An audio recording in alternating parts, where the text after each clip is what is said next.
In just under 10 years, the European Union will oblige its member states to take intensive measures in the area of water treatment. The new guidelines look like this, as environmental lawyer Dr. Wolfgang List explains. Ultimately, the member states are obliged to implement the directives.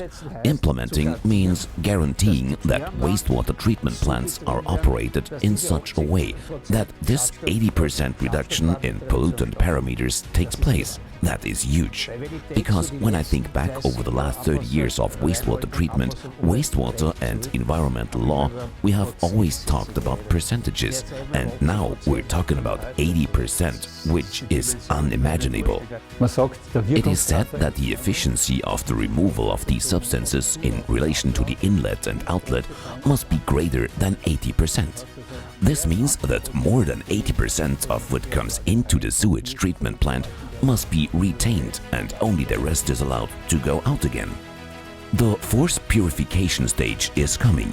There are expensive, proven technologies and new approaches such as VTA Nanocarbon. The tried and tested technologies that already exist are basically a combination of ozone oxidation and then activated carbon treatment.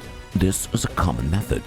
There are already a number of systems in Europe with which the required limit values can be achieved. Other methods, such as working with nanocarbon or similar processes, have also been tested or are under development and would fulfill the principle of free choice of technology in the same way. Und würden dem Grundsatz freie Wahl der Technologie in gleicher Weise entsprechen. Conversion work at the sewage treatment plant involves structural measures. Friedrich Hefler sees an opportunity here. If wastewater treatment plants work with the methods currently available, they cannot fulfill the requirements. If a wastewater treatment plant operator decides to work with ozone and activated carbon, they also have high costs for the construction of the corresponding plants and, of course, additional operating costs in some cases.